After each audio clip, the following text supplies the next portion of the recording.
Good morning all of you.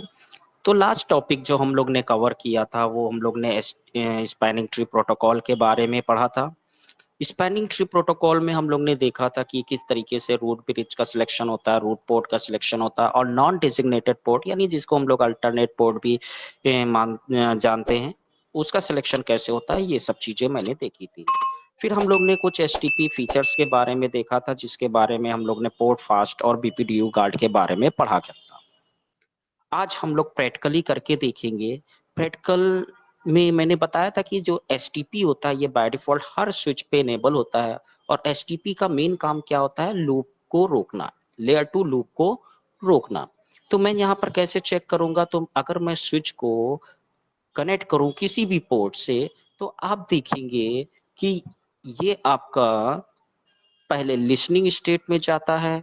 ये देखिए 15 second listening state के लेगा और फिर 15 सेकेंड आपके लर्निंग स्टेट के लेगा, यानी आपकी कितनी स्टेट हो गई, 15 15 30 सेकेंड, और फिर उसके बाद फॉरवर्डिंग स्टेट पर जाएगा।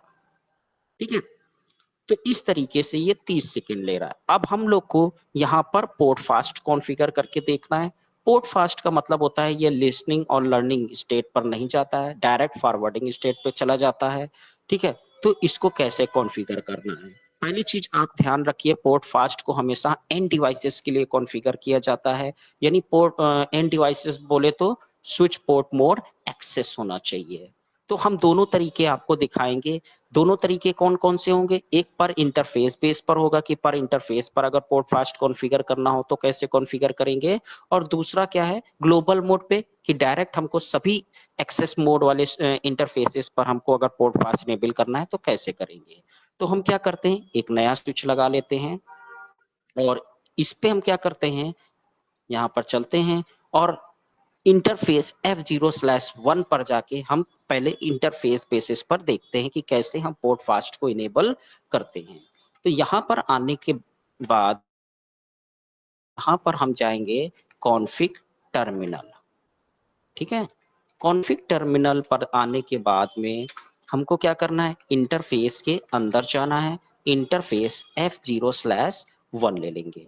अब इसमें हमको देखिए स्पैन पोर्ट फास्ट को अगर इनेबल करना है तो ये स्पैनिंग ट्री का फीचर है, तो यहाँ पर लिखेंगे स्पैनिंग ट्री, पोर्ट फास्ट लिख के खाली आपको इंटर कर देना है। आपका पोर्ट फास्ट करने के लिए आपको क्या करना है, F0/1 से आप कोई भी एंड डिवाइस कनेक्ट करेंगे तो आपको ध्यान देना है, जैसे ही आप कनेक्ट करेंगे तुरंत ये आपका फॉरवर्डिंग स्टेट में आ जाएगा। ये देखिए तुरंत ग्रीन हो गया। इसमें आपने ध्यान दिया था 30 सेकंड का समय लगा था, यहाँ पर वो 30 सेकंड नहीं लगा। फिर से आप ध्यान दीजिएगा, मैं फिर से मैंने सिर्फ F0/1 पे पोर्ट फास्ट को इनेबल किया है। अब मैं दूसरी इंटरफेस से कनेक्ट करता हूँ दूसरे डिवाइस को, तो देखिए फिर से 30 सेकंड लेगा। ये देखिए क्योंकि पोर्ट फास्ट मैंने सिर्फ F0/1 पे कॉन्फ़िगर किया था। अब मैं क्या करता हूँ, ग्लोबल मोड पे आपको शो करता हूँ, तो एग्जिट कमांड से मैं ग्लोबल मोड पे आ जाता हूँ। अब मैं यहाँ पर कॉन्फ़िगर करता हूँ spanning tree port fast default, port fast default enter कर देंगे। तो अब आपने ग्लोबल, लेकिन उस जो है यहाँ पर मैंने एक चीज गड़बड़ी कर दी, क्योंकि मैंने बाकी पोर्टों को जो है एक्सेस मोड पे नहीं डाला।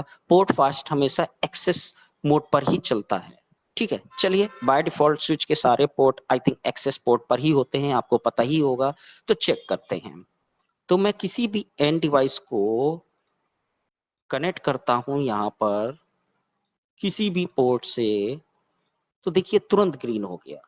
तो ये पोर्ट फास्ट का फीचर है कि वो लिसनिंग और लर्निंग स्टेट में नहीं जाएगा, डायरेक्ट फॉरवर्डिंग स्टेट पे चला जाता है। तो आपको पोर्ट फास्ट समझ में आ गया होगा।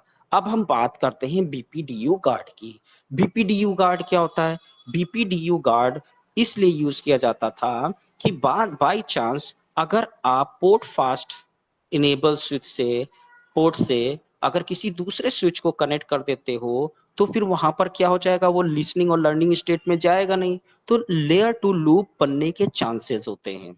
तो इसलिए वहां पर बीपीडीयू गार्ड को इनेबल कर दिया जाता है कि यदि फीचर में उस पोर्ट से कोई स्विच एंड डिवाइस की जगह कोई स्विच कनेक्ट कर दिया जाए तो स्विच का फीचर होता है को सेंड करेगा, तो जैसे ही पोर्ट फास्ट इनेबल इंटरफेस पर अगर बीपीडीयू गार्ड का मैसेज रिसीव होता है तो वो तुरंत डिसेबल हो जाएगा। तो चलो चेक करके देखते हैं। ठीक है, तो अभी मैं आपको बीपीडीयू गार्ड पहले इंटरफेसेस पर दिखाता हूं कि किस तरीके से आप इंटरफेस पर कॉन्फ़िगर करोगे। पहले ग्लोबल टर्मिनल पर जाने के बाद में हम F0/10 पे जाते हैं और यहां पर हम क्या करते हैं, स्पैनिंग ट्री, ठीक है, बीपीडीयू गार्ड इनेबल कर देते हैं, बीपीडीयू गार्ड इनेबल, ठीक, एंटर कर देंगे। अब हमने देखिए F0/10 पे इंटरफेस बेसिस पर बीपीडीयू गार्ड को इनेबल कर दिया। अब यहां पर मैं क्या करता हूं, अभी देखिए मैं एंड डिवाइस को 10 से कनेक्ट करता हूं, कोई प्रॉब्लम नहीं होगी। 10 पर देखिए सब कुछ सही करा, टाइम बढ़ा दिया, सब कुछ सही चल रहा है। अब मैं क्या करता हूं मैं किसी स्विच को कनेक्ट करता हूं 10 पे। तो स्विच को कनेक्ट करेंगे तो स्विच का तो बिहेवियर है कि वो क्या करेगा, पीपीडीयू मैसेज सेंड करेगा। 10 से कनेक्ट करते हैं तो देखिए जैसे ही मैं टाइम को बढ़ाऊंगा, ये देखिए डाउन होगा, जैसे ही जो है पीपीडीयू मैसेज रिसीव हुआ वैसे ही ये क्या हो गया, पोर्ट डिसेबल हो गया। तो ये तो पर इंटरफेस पर था, मुझे सारे इंटरफेस पर इनेबल करना है बीपीडीयू, तो कैसे इनेबल करेंगे, तो आपको क्या करना होगा, पहले आपको ग्लोबल मोड पे जाना होगा। ग्लोबल मोड पे आने के बाद में आपको क्या करना है, यहाँ पर लिखना है स्पैनिंग ट्री पोर्ट फास्ट जरूर लिखना है। देखिए इंटरफेस बेसिस पर जब आप कॉन्फ़िगर करेंगे तो पोर्ट फास्ट देने की जरूरत नहीं है, simple spanning tree BPDU guard enabled लिख देंगे। लेकिन जब आप ग्लोबल मोड से कॉन्फ़िगर करते हैं तो स्पैनिंग ट्री पोर्ट फास्ट लिखना है, फिर उसके बाद बीपीडीयू गार्ड लिखना है और उसके बाद आपको डिफॉल्ट कर देना है कि ये डिफॉल्ट बिहेवियर है। एंटर कर दिया। आप किसी भी पोर्ट से अगर आप स्विच को कनेक्ट करेंगे, किसी भी पोर्ट से अगर स्विच को कनेक्ट कर दिया और जैसे ही वो मैसेज को सेंड करेगा, किसी भी पोर्ट से कनेक्ट करिए, जैसे ही मैसेज को सेंड करेगा देखिए ये डिसेबल हो जाएगा। तो इस तरीके से हम पोर्ट फास्ट और बीपीडीयू गार्ड को इनेबल करते हैं। आई थिंक ये लैब एक्टिविटी आपको पसंद आई होगी और आप समझ गए होंगे क्या पोर्ट फास्ट का फीचर है और क्या बीपीडीयू गार्ड का फीचर है। ठीक है, थैंक यू और मिलते हैं नेक्स्ट लैब में।